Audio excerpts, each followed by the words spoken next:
Hey Rise Up Writers, let's talk hashtags. What are they? Why would you want to use them? And how can they be beneficial for you? If you've been on social media for a while, you may have noticed people using hashtags in a way that they aren't actually meant to be used, but they're kind of fun. I still kind of do it sometimes. Other people are very perturbed by people using hashtags this way. When I first saw hashtags online, and maybe this is just how they were used initially, but people would simply say hashtag love and life and whatever, or they might express another opinion or thought that has to do with something that they just posted about using a hashtag. And somehow using a hashtag added some bit of humor or depth to the content that they had just shared on a post, whether it be on Instagram or Facebook or something else. And those hashtags became kind of funny and interesting. So there's times when I might use a hashtag that's 5-6 words run together. I don't usually do that many, maybe 3 or 4 words run together because it's hard to see them in a hashtag, because it just uses kind of an element of, I don't know how to explain it, but it's almost like putting something in parentheses or quote. It sets it apart and it has a different frame of reference in our mind as we think about it. So, but that's not the way to use hashtags. It's not the way to use hashtags as a writer and to benefit from hashtag use. Here's some of the ways that you can benefit from using hashtags. On social media, when you use hashtags, number one, you can find content that is in your sphere of interest and influence.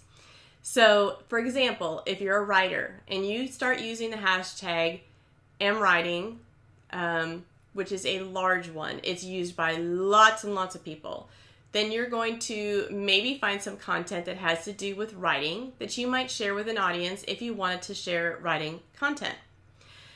For me, I write on the topics of emotional health and spiritual growth. Now, those hashtags are used by a lot of people who are not putting forth a Christian perspective about emotional health and spiritual growth, but I'm continuing to use those because I believe that they are Christian concepts, and I want to keep the conversation going about how our Christianity how we can be stuck or grow in our faith through emotional health and spiritual growth. So those hashtags don't necessarily benefit me in finding my audience. When I use it on Instagram, I find a lot of people who are not Christian, not believers. But other hashtags might. Soul care, similarly, it doesn't work as well.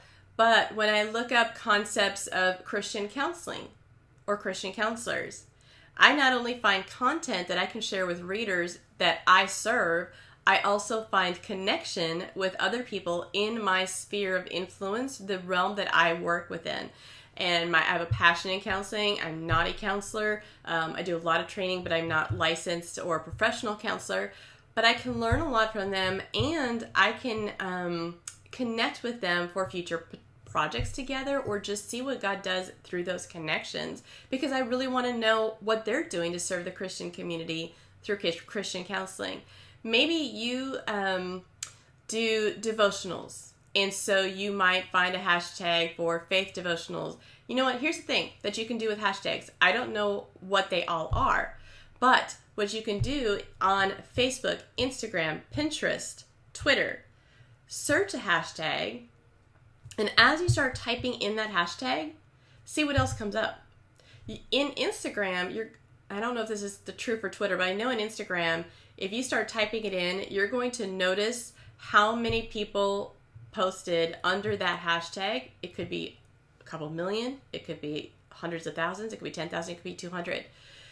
So you want to find a range of hashtags that you could use in your own content, and that you might even want to follow, which you can do on Instagram now, that are higher usage and lower usage, that speaks to what you do in the audience that you serve. So if faith devotionals isn't the right one, well, maybe as you start writing Devo, something else comes up. And it could be some combination of words that you would have never thought of.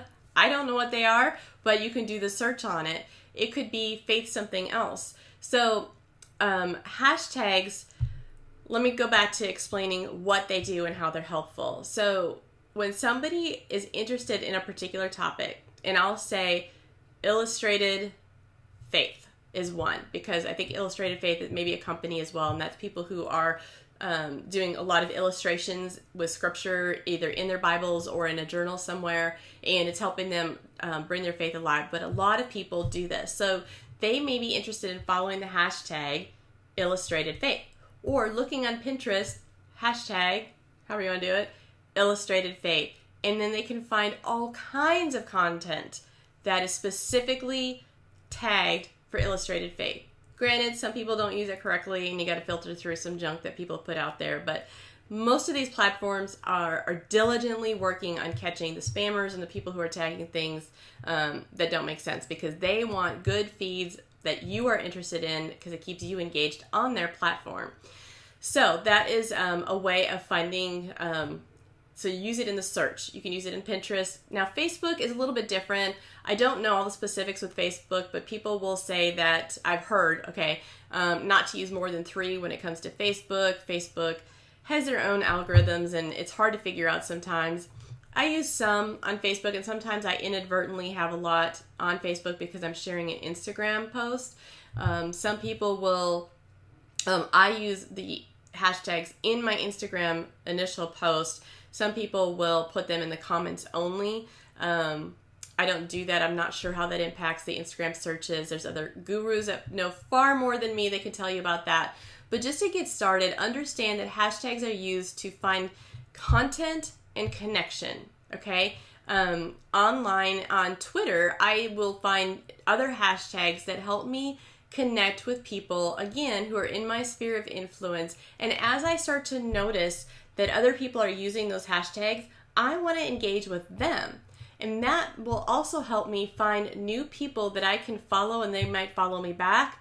People that I can actually engage with on social media, which is overall going to increase your sphere of influence, because when there's engagement on your own content and you're engaging with people who actually want to see your content because you have some like-minded followers, then it's going to show that content to more people.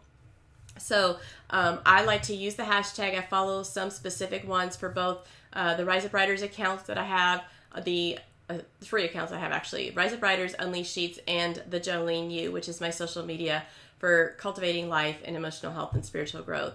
And I have different hashtags that I will search for, and then that I will use also on my posts. Now, sometimes when you use those hashtags, you're going to get spammer people who automatically like your post because of the hashtag. Okay, that's fine. But remember, your purpose for using hashtags is to find similar content and to create connection with other people.